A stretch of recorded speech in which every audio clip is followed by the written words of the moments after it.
Hi everyone, Pam Gregory, astrologer. I'm going to be speaking to you about the second half of April and the full moon that we have coming up in Scorpio on the 29th. Now there's a lot happening in this second half. One of the most important things that's happening is that Chiron is moving into Aries. That's happening on the 17th of the month. Now Chiron has quite a long 51-year orbit that's highly elliptical. It's sort of egg-shaped. So it only spends 2 years in some signs, but in others 8 to 9 years. So it's going to enter Aries on the 17th.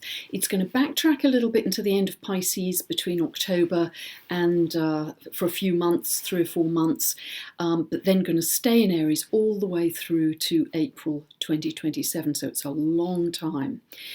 Now, there are several themes that I think are important with Chiron in Aries. I mentioned in the last video that the last time Chiron entered Aries was in 1968. We've recently had the 50th year anniversary of the assassination of Martin Luther King. It was a very turbulent year, 1968. But there were huge sit-ins, protests in universities, colleges, schools, not only in the US, but in London and across major European cities. And the issue was aggression. The issue was war. So in 1968, the protests, the sit-ins were largely about the Vietnam War. Obviously, many young people in America may not have agreed with the war, didn't want to be drafted. But also, this was a peak year in the Campaign for Nuclear Disarmament, the CND, when there was a sort of semi-long-term camp that was established at Greenham Common in the UK, and it was a major protest ground for the Campaign for Nuclear Disarmament. So it was, I think, one of the big themes of Chiron in Aries is taking action, Aries being assertive, Aries on our vulnerability, Chiron, or our woundedness. And we can clearly see that the last time it entered Aries, and we should always get an echo of what happened last time as it re-enters Aries now. And I think the echo very clearly is the protest by the US students against laxity with guns in the US. They want tighter gun controls. That's being highlighted at the moment by Mars conjunct Saturn. Mars to do with aggression and guns, Saturn to do with controls. But it's very much connected also with this Chiron entering Aries. So it's very interesting. They're going to have a mass walkout from their schools just 3 days after Chiron enters Aries. So it's asserting themselves about their vulnerability. And at a deeper level, the way I think this comes about is Aries is the principle of I am, I exist. And so when I see Chiron in Aries in a birth chart, that person generally has a sense of, do I have a right to exist? When they're very young and their childhoods may have been challenging. Do I have a right to live? Do I have a right to exist? And it's very interesting to me that is echoing some of the language of the students. We just want a right to live. Now, the good news about Chiron in Aries is normally when I see it, it is with people who've turned that weakness, that vulnerability into a strength. If we think of Gandhi, who in his peaceful protests was sort of protesting and fighting against the might of the British Empire.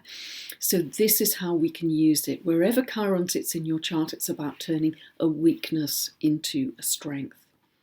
So it's this sense of vulnerability which we can turn into becoming a leader ultimately.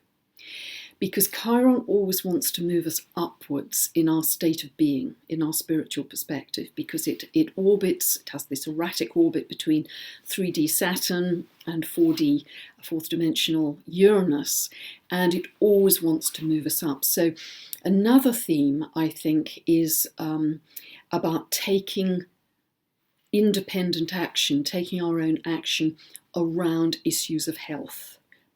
Becoming much more self-sufficient in our health, understanding self-healing in a bigger way, and that self-healing is likely to be frequency or vibrational based. And I say that because we've got a ongoing semi-square between Uranus and Neptune at the moment, which I've written a great deal about in both of my books.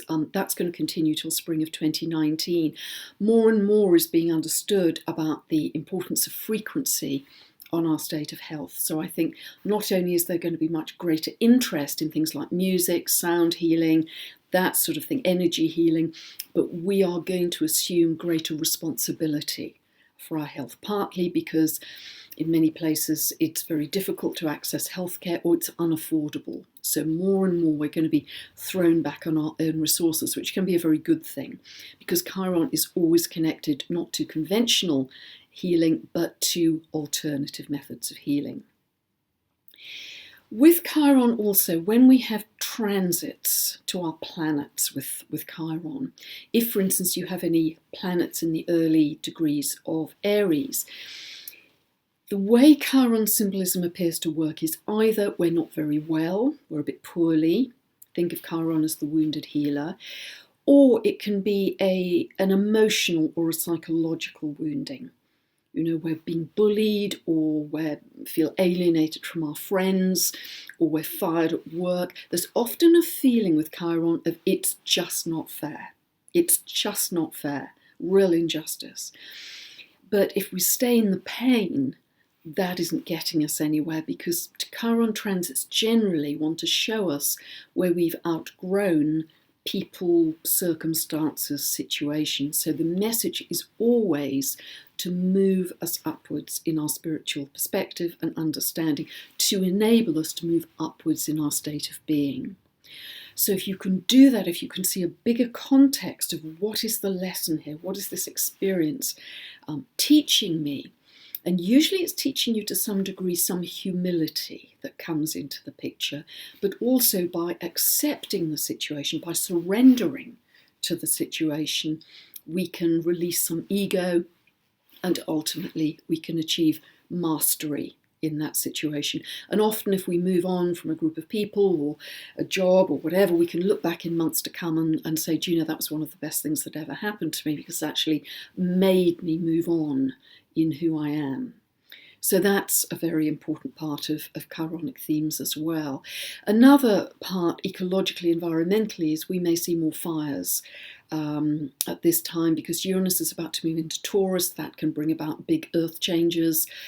Aries is primal fire, and Chiron is where we're vulnerable. So we may see in some parts of the world more fires happening. We'll just have to wait and see how that unfolds. But both of those transits, Uranus and Chiron, are very long running, up to 2026, in the case of Uranus, 2027 in the case of Chiron.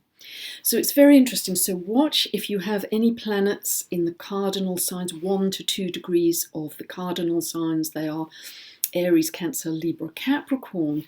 You may feel these Chiron transits happening to you this year. So keep these themes in mind. You know, sometimes it gives us a bit of a kick in the pants, Chiron, but it's in order to move us onwards and upwards in our spiritual being. So it's very, very powerful for that reason.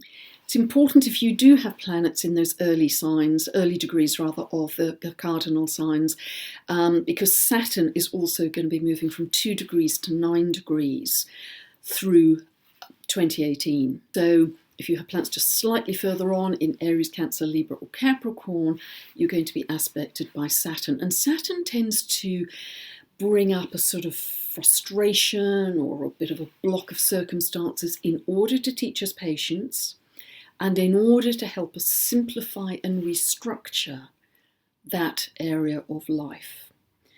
Now, on the 18th, day after Chiron moves into Aries, Saturn moves retrograde. It moves retrograde at 9 degrees of Capricorn, all the way back to 2 degrees of Capricorn by the 6th of September.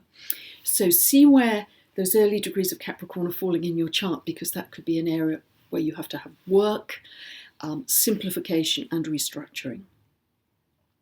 Then, just 4 days later, on the 22nd, Pluto also turns stationary retrograde. Now, Pluto is barely moving at the moment, barely moving through the second half of April and even the first half of May. But when a planet actually becomes stationary, it's like turning around a tanker and becomes stationary for a day before it changes direction.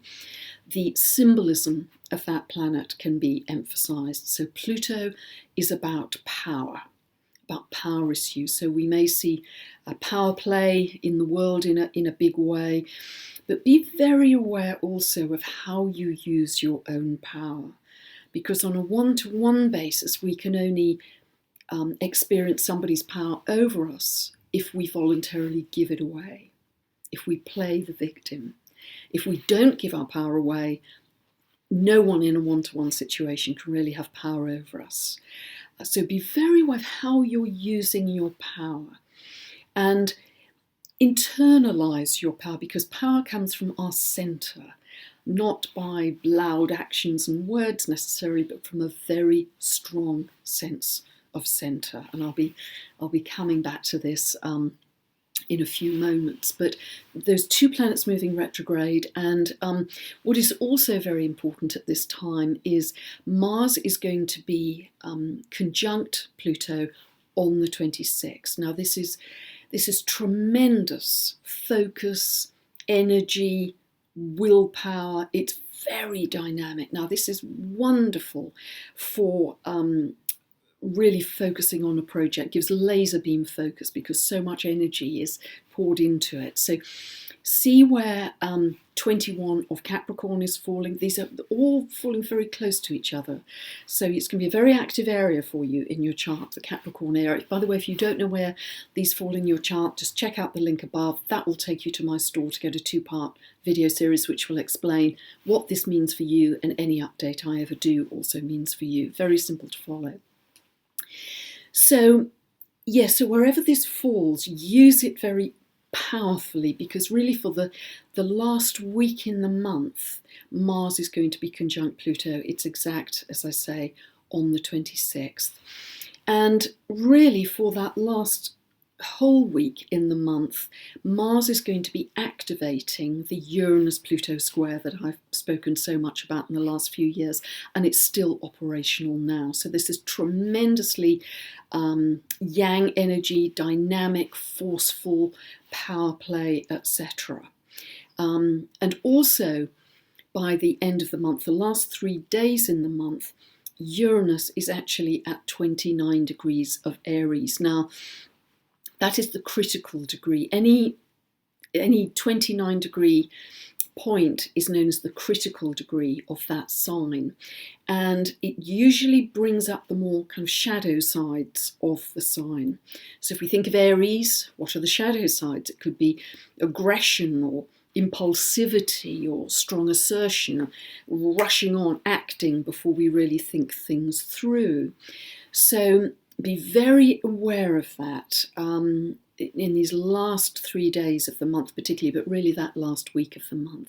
And really from about the 18th, the energy is going to be tremendously strong, because the Sun comes to conjunct Uranus on the 18th, and that is the planet of rebellion and revolution and protest. And again, it's very interesting that the students are going to, in America, are going to have their walkout from the schools, echoing Chiron in Aries, but also really expressing Uranus, because Uranus is also very related to young people who may feel alienated from the system, protesting loudly. So that's going to come up very strongly from the 18th. So from the 18th through really to the end of the month, we're going to have some tremendously strong energy. Now, this is also very interesting because the Mars-Pluto conjunction on the 22nd is at 21 of Capricorn, 21 degrees.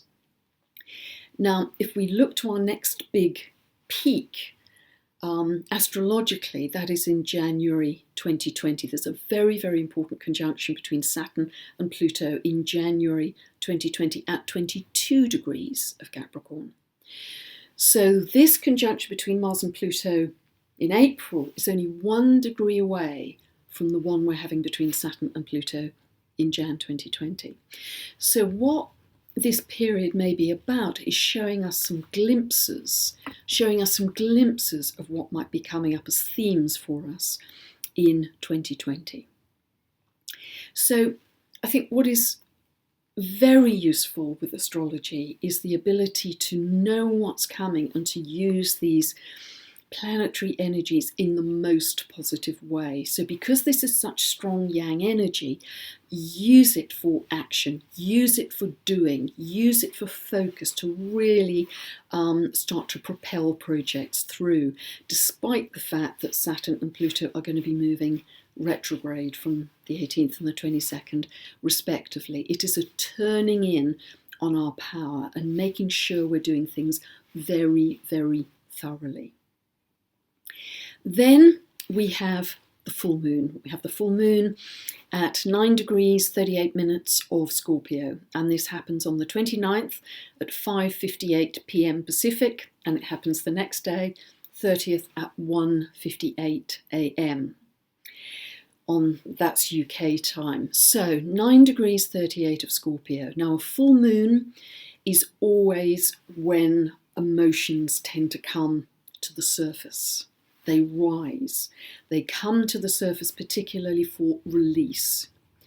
Scorpio is the most intense of the water signs. So this is a particularly good time to not only release emotions that no longer serve you, but they may have been repressed. Scorpio is very much to do with stuffing things down and repressing for a long period of time.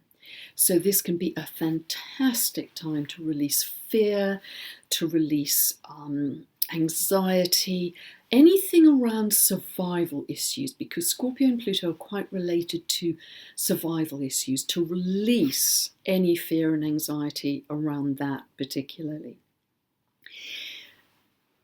This will be a very intense full moon, not only because of things I've just mentioned, but also it is tightly square the total lunar eclipse that we had on the 31st of January at 11 degrees of Leo. Now, this was a very powerful eclipse. So remember back to what was happening for you at the end of January. See where 11 degrees of Leo falls in your chart, because that will help to remind you. And what was really starting to complete then? What was coming to closure for you? Because this full moon in Scorpio being square, tightly square that total lunar eclipse, can be another step in that process of completion. Be very interesting. This is how we really learn and develop our self-understanding with astrology. So, and full moons generally are a move towards culmination, a move towards closure, a move towards bringing things to fruition. Sometimes full moons can shine a light on something, secrets, particularly because it's in Scorpio, that we were unaware of before, and that can modify our direction going forwards. So this is a very intense full moon. It's intense because it's in water sign. It's intense because it's in the most intense water sign. It's intense because it squares the total lunar eclipse of the end of January. It's intense because Chiron is on the world axis of zero of Aries, where we may become more aware of global suffering in some way. We have Mars conjunct Pluto still at this point, very powerfully and dynamically. We have Eris conjunct Uranus, and Uranus being at the 29 critical degree of Aries. And we also, at this full moon, have Jupiter conjunct the moon, which tends to blow up our feelings, to exaggerate our feelings. So with all of this strong dynamic yang energy going on, this is a fantastic time to step back, breathe and observe. One of the most, well, there's so many benefits of astrology, but I think one of the great benefits of astrology is for us to become a witness, for us to become an observer, to be aware of the zeitgeist, what's happening in the world, without being emotionally involved in it, drawn into it. Now, in my roughly 6,000 word monthly newsletters, the reason I review what's happened in the previous month is not only to see the proof of the pudding of what was anticipated the month before and see how the universe delivers against that. The universe fulfills that with things which are absolutely spot on, the symbolism. And we can see that unfolding around the world. That's one of the reasons I do it. But the other more important reason is to help us become a witness, to help us become an observer of what is, and to step back to our real place of power, which is our centre. To go, the more things are strong on the outside, the more you need to go inwards. And what will help us here is Saturn is trine to the Sun and sextile the Moon at this full moon. Very importantly, although it's very yin energy, very ethereal and subtle, is Neptune is trine to Jupiter and widely to the moon. But the moon catches up within a few hours of the full moon, so it becomes a very tight trine between Neptune, Jupiter and the moon. Now this is beautiful, this is mystical, this is ethereal energy, this is connecting to source, this is reminding us that our power and our centre is within us. So we need to withdraw from the activities of the outer world and very consciously and deliberately turn inwards with our breath, with our meditation, with our observation. And I write about this a great deal in my latest book, How to Co-Create Using the Secret Language of the Universe. So you can take a look there to realise how conscious we can be. Astrology raises our level of consciousness because it shows us consciously how we can co-create our lives, and how in doing that, in shifting our own frequency and vibration, whatever's happening in the outside world, we can actually affect that by changing our frequency to add another drop to the ocean of a higher level of being. So a lot going on in this second half, and a lot of intensity, a lot of strong feeling, but remember to be the witness and the observer, because then that is the best thing you can do for yourself, and it's the best thing too you can do for the world.